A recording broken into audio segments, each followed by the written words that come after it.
I don't think I'm letting you in on a secret by saying that Game of Thrones was one of the biggest, most far-reaching and successful TV shows of all time. It was a real phenomenon. Everyone from the most hardcore book fans to your neighbour's granny would tune in to be whisked away to the magical world of Westeros. It is no surprise then that since the Raven was sent out alerting the world that the fantasy show would be finishing after its 8th season, every TV channel and streaming service alike have been trying to find the next big show to take the throne. Many of them are understandably trying to capture the Game of Thrones audience's attention by making new fantasy shows, to varying degrees of success. Some have turned some eyes, others have been complete failures, and others are gaining some intrigue but have yet to be released. Hell, HBO are even trying to make the next Game of Thrones by literally making the next Game of Thrones. Don't get me wrong, I'll watch the prequels when they come out, but I don't expect them to make anywhere near the same splash that the original did. In my opinion, they're all focusing on the wrong thing.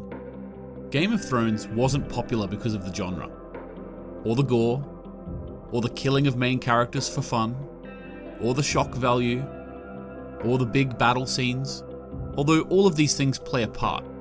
Game of Thrones, at its core, like most good stories, was about character. More specifically, one of the main themes was the behaviour of humans when faced with an existential threat. Some characters understood the threat and worked to counteract it. Others were too absorbed by their own motives and wants to notice the threat, and ended up making things worse for all of humanity. And most importantly, there are others who are not privileged, not at the table, and their lives are completely at the mercy of those people in the positions of power. This makes it even more serious and tragic when the people in the positions of power ignore the threat, because the people who are not in the positions of power, the underclass, they're the ones that are going to be the most affected by it. It is due to these themes that strike at the core of Game of Thrones that it managed to be successful. I mean, sure, the gore and the newsworthy killings of main characters helped, but the fact remains, the show was at its most successful when the reasons behind this shock factor was clearly understood by the audience. In the first few seasons of the show, there was no moments of shock that didn't serve a greater purpose in terms of the plot or character development. So this brings us to the main subject of this video, and probably the reason you all clicked on it. It's my belief that the Amazon Prime show, The Expanse, is the spiritual successor to Game of Thrones. Why, you ask? Let me explain.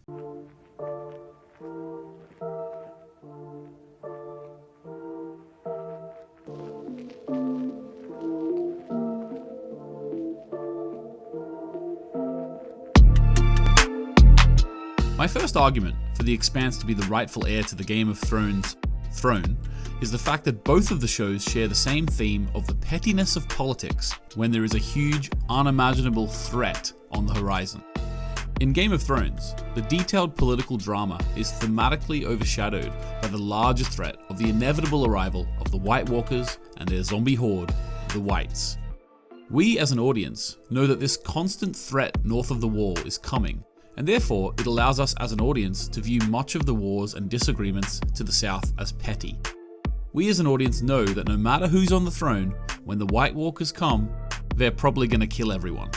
Having said that, I understand that having the right person on the throne at the time could help a little, but the fact remains, no matter who's on the throne, there's going to be thousands, if not hundreds of thousands, of peasants killed. This looming threat of the White Walkers is directly paralleled in The Expanse's proto-molecule storyline. Just like the fight for the Iron Throne in Game of Thrones, the Cold War politics between Earth and Mars, as well as the uprising storyline of the Belters, are overshadowed from the perspective of the audience by the spread of the mysterious and terrifying proto-molecule. Like in Game of Thrones, there are only a few characters that are aware of and/or opposing the true threat facing humanity. In Game of Thrones, this role is taken by Jon Snow and the Night's Watch. In The Expanse, it's James Holden and the crew of the Rocinante. Both groups try their darndest to get the rest of humanity to listen, but predictably, their warnings continually fall on deaf ears. Based on this idea, isn't it ironic that they cast an actor for James Holden who looks almost identical to Kit Harington, who plays Jon Snow? Anyway, it's through these groups that the audience are continually reminded that this thread exists and that it's more important than the rest of the storylines going on. Well, more important in terms of the seriousness of the consequences anyway. In that regard, both James Holden and Jon Snow could be viewed as the conduit for the audience to see through their eyes. The audience see themselves in these characters because they understand the threat that's coming.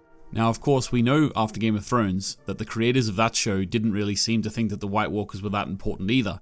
I mean, yeah, they gave us one of the coolest battle episodes ever, but they did kind of view the White Walkers as, okay, now that they're done, let's get back to the real storyline. Now, cards on the table. I haven't read the Expanse books. I've started the first one, but I've not finished it yet. So I don't personally know where the storyline of the proto-molecule is going. I don't know if these themes are going to be continuous throughout the show. All I know is that in the first 3 or 4 seasons, I see these similarities with Game of Thrones. And this is something, this main theme, that is not present in so many other shows that are trying to take the mantle. But this isn't all. I've got more.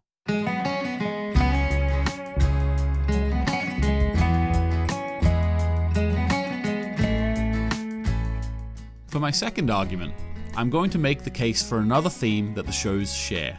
This is the theme that there is a select class of people who have all the money and the power, and there is minimal upward mobility in the class structure.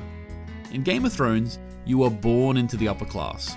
Your worth is hinged upon the family you come from, with a lot of the families having been in power for thousands of years.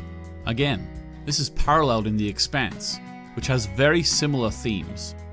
There is an underclass of people who cannot break into the upper class. I mean, sure, there is the lottery system, but for the most part, hundreds of thousands, if not millions, if not billions of people in the underclass never have a chance to move up. And sure, you can say that through their lottery system in the show, it's a meritocracy. If you work hard and you get a high score on the exam, you can move up into that upper class and actually break out of the slums. Having said that, can you really call it a meritocracy if once you get there, your family stays there? It would only be a true meritocracy is if every single generation has to do that same exam.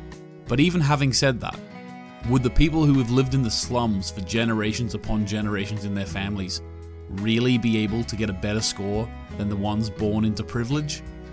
I don't know. Game of Thrones makes this same comment. The theme of those underclass people not being able to break through is very, very prevalent. Now, obviously, there are examples. For example, Davos Seaworth, the Onion Knight. He was able to break through into the upper class due to his service to Stannis. I will say though, if you think that the inclusion of these characters was to show that there actually is some mobility, I would heavily disagree. In my opinion, the inclusion of characters like Nancy Gow and Davos Seaworth is to show us how truly rare it is that people do transition from the lower class to the upper class. It's a theme that makes us think, are all human lives equal? Does everyone have the same rights? Should the system be fair to give everyone the best chance of succeeding? This is a heavy theme for a fantasy or a sci-fi show. And this is what Game of Thrones did. Game of Thrones gave us serious political and moral questions for us to ponder, set in the world of fantasy. And The Expanse does the same thing, set in the world of sci-fi. Sure, the genre brings in the audience, but that isn't what the true message of the show is. And that's where most of these pretenders are going wrong. They are going wrong because they are saying, oh, let's make a really cool fantasy show, but they're negating the depth of meaning and the comments on society. This makes these other shows less timeless, more of a flash in the pan. The same can't be said for Game of Thrones, and I'm willing to bet the same won't be said for The Expanse.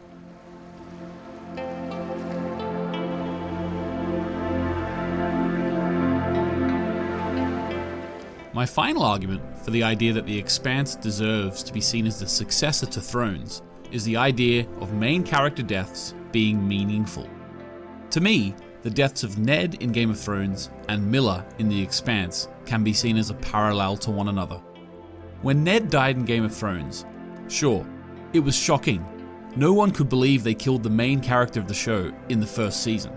Having said that, once he was killed, the reason for it became very evident. His death was the catalyst for everything to come.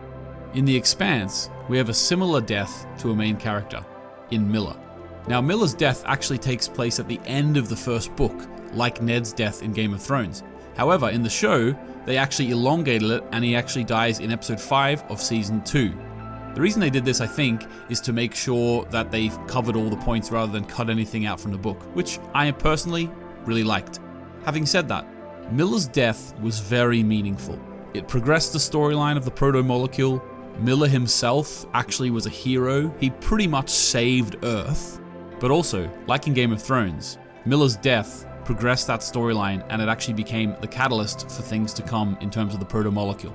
Now, obviously, there's a lot of differences in the deaths. For example, Ned didn't die willingly, whereas Miller technically committed suicide, I suppose. Having said that, both deaths were hugely shocking, but they also carried with them a weight that would be felt throughout the rest of the story. In conclusion, both shows are very clearly different, but I think I've made enough of a case to convince some of you that they share some very key themes. And because of that, I feel that TV channels, streaming services, and production companies should take note. They are focusing on the wrong thing that made Game of Thrones so popular. I mean, the 8th season is testament to that. Just to add to the fun as well, if you want another TV show which shares themes with Game of Thrones, but you don't really want the themes that are present in The Expanse, maybe try Amazon Prime's The Boys. It's the same shock and awe that Game of Thrones had, but importantly, it also has the depth which is lacking in so many of the pretenders that we've seen over the last few years. Unfortunately for the film industry, the answer is simple. If you want another Game of Thrones, you need to focus on the story, the character, and the depth that was in abundance in the first few seasons of the show. If you don't do this, then unfortunately, you're going to keep serving up duds like Cursed.